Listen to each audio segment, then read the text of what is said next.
Hello guys, मेरा नाम है गुलाम गौस। आप देख रहे हैं टेक सिंपल। तो आज इस वीडियो में हम बताने वाले हैं कि नॉर्मल एसी और जैसे कि इन्वर्टर एसी दोनों में क्या डिफरेंस है, यानी नॉन इन्वर्टर एसी और इन्वर्टर एसी में क्या डिफरेंस है। क्योंकि एसी परचेज करने से पहले जो है ना, ये दोनों में काफी कंफ्यूजन रहता है। लेकिन आप एसी के मामले में बिल्कुल जैसे कि एकदम नए हैं, तो आप जैसे कि नॉन इन्वर्टर सुनते होंगे तो नॉन इन्वर्टर से ये समझ में आता होगा कि उसके अंदर इन्वर्टर नहीं लगा है, और इन्वर्टर टेक्नोलॉजी वाला जो एसी है वो आपको ये समझ में आता होगा कि इसके अंदर इन्वर्टर लगा हुआ है। इलेक्ट्रिसिटी कट जाने के बाद से इन्वर्टर खुद से जो है एसी को रन कर देता है। तो एसी में इन्वर्टर का मतलब ऐसा कुछ भी नहीं होता है। नॉन इन्वर्टर एसी का मतलब ये होता है ना कि वो फुल स्पीड से चलेगा, कंप्रेसर को जैसे कि कम या ज्यादा नहीं कर पाएगा। और जो इन्वर्टर एसी होता है वो एसी को कम या ज़्यादा स्पीड से चला सकता है। जैसे कि आपके घर में टेम्परेचर जितना है वो उसको अच्छे से मेंटेन कर पाएगा अपने कंप्रेसर को कम या ज़्यादा करके।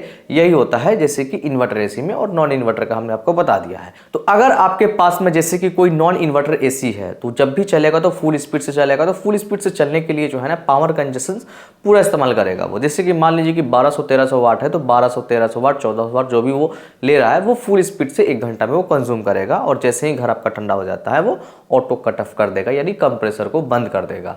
लेकिन इन्वर्टर एसी में क्या है ना कि जैसे कि मान लीजिए कि वो चालू होगा फुल स्पीड से, जैसे कि मान लीजिए कि 1200-1300 पे चालू हो रहा है, लेकिन फिर जैसे कि अगर ठंडा हो जाता है घर आपका तो वो स्लो हो जाता है। कंप्रेसर स्लो होने के कारण जो है ना, पावर कंजप्शन भी कम हो जाता है।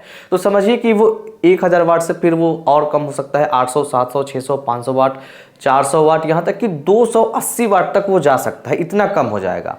तो यहाँ पे पावर कंजप्शन कम होने के कारण जो है ना, इलेक्ट्रिसिटी बिल जो है आपको कम देखने के लिए मिलेगा। तो ये चीज आपने बहुत जगह नोटिस किया होगा ना कि इन्वर्टर एसी जो है ना 30% इलेक्ट्रिसिटी को बचा लेता है। यानी जैसे कि अगर मान लीजिए एग्जांपल के तौर पे, अगर आपका नॉन इन्वर्टर एसी 1000 का बिल बना के दे रहा है 1 महीने का, तो अगर इन्वर्टर एसी है उस जगह पे तो वहां पे 700 का बिलिंग बन के आएगा। तो 30% का मतलब हुआ यानी 300। तो 300 रुपए यहाँ पे कहीं ना कहीं आपको हर मंथ बचने वाला है, अगर जैसे कि आप एसी का इस्तेमाल करते हैं। तो नॉन इन्वर्टर एसी जैसे कि आप फुल स्पीड से चला रहे हैं ना, तो वहां पे आपको नॉइज भी सुनने के लिए मिलेगा। तो नॉइज का यहाँ पे थोड़ा सा आपको पंगा देखने के लिए मिलेगा नॉन इन्वर्टर एसी के साथ में।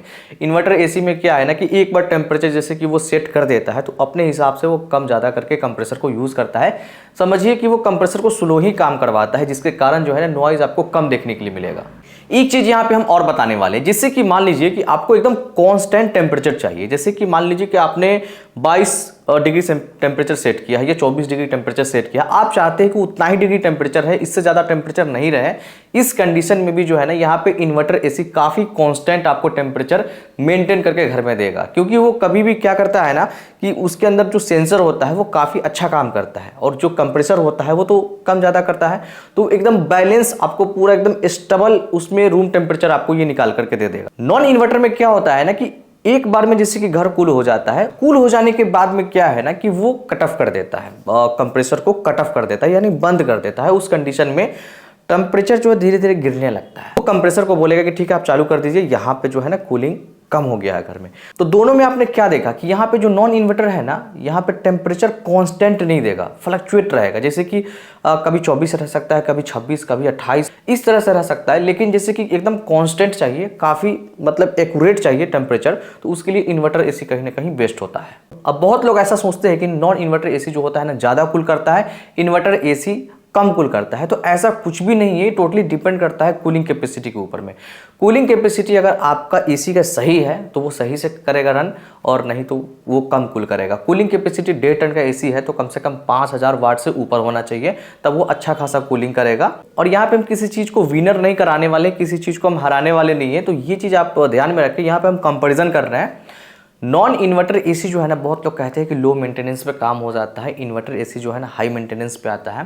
तो यहाँ पे सबसे पहला यहाँ पे समझाने का कोशिश हम ये करेंगे ना कि अभी जो वारंटी एसी पे देखने के लिए मिल रहा है, एसी पे जैसे कि अभी एलजी का ले लो, हायर का ले लो, या जैसे कि डैकिन का ले लो, या और भी अदर्स कंपनी का आप ले लो, सैमसंग का ले लो, सारे एसी पे 1 साल का तो नॉर्मल वारंटी आपको देखने के लिए मिलेगा, और 5 साल का जो वारंटी मिलेगा ना आपको पीसीबी पे मिलेगा। मेन जो प्रॉब्लम होता है वो पीसीबी से ही होता है। लेकिन अगर 5 साल आपको अगर पीसीबी पे वारंटी देखने के लिए मिल रहा है तो ये बहुत सही चीज़ है। पहले पीसीबी पे वारंटी नहीं आता था, लेकिन इधर हम कहीं 2-3 साल से नोटिस कर रहे हैं कि पीसीबी पे जो है ना अच्छा खासा वारंटी आपको देखने के लिए मिल रहा है।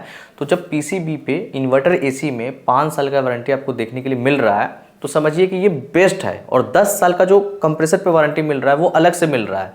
तो 1 साल नॉर्मल वारंटी, 5 साल समझिए कि पीसीबी पे वारंटी और 10 साल का कंप्रेसर पे वारंटी मिल रहा है आपको, ठीक है। और हायर का जैसे कि आप लेते हैं ना, तो हायर में 12 साल तक का कंप्रेसर पे वारंटी आपको देखने के लिए मिलता है। सैमसंग में एक चीज़ हमने देखा है कि जैसे कि वारंटी की जैसे कि बात करें तो पूरा एसी पे, जैसे कि पूरे एसी पे 5 साल का वारंटी मिलता है, जिसमें पीसीबी, इंडोर आउटडोर सारा यूनिट आ जाता है। समझिए कि 10 साल का जो है ना आपको कंप्रेसर पे वारंटी आपको देखने के लिए मिलता है। तो यहाँ पे कंपनी जो है, अब कंपनी को भी मालूम हो चुका है कि यहाँ पे वारंटी इन्वर्टर एसी में ज़्यादा चाहिए, तो अभी ज़्यादा यहाँ पे देखने के लिए मिल रहा है। तो फाइनली जैसे कि एंड में जैसे कि कंक्लूजन की बात करेंगे तो सबसे ज़्यादा बिकने वाला जो आज के डेट में है वो इन्वर्टर एसी ही बिक रहा है और लोग इन्वर्टर एसी ही बाय कर रहे हैं। उसका रीज़न ये है कि वो जो है ज़्यादा वारंटी दे रहा है और सबसे जो मस्त चीज़ है यहाँ पे टेम्परेचर को काफ़ी अच्छे से कंट्रोल करना। बहुत सारे मोड्स आपको देखने के लिए मिल जाएगा, अलग अलग टर्न में आप इसको बना सकते हैं, अलग अलग टर्न में यूज कर सकते हैं। इलेक्ट्रिसिटी कम आएगा, ये बहुत सारा चीज़ है जो कि कहीं ना कहीं इन्वर्टर एसी एक तरह से समझिए कि बहुत फंक्शंस ला करके देता है नॉन इन्वर्टर के मुकाबले में। तो आशा करते हैं इस वीडियो को देखने के बाद इन्वर्टर एसी लेना चाहिए कि नॉन इन्वर्टर एसी लेना चाहिए आपको समझ में आ गया होगा।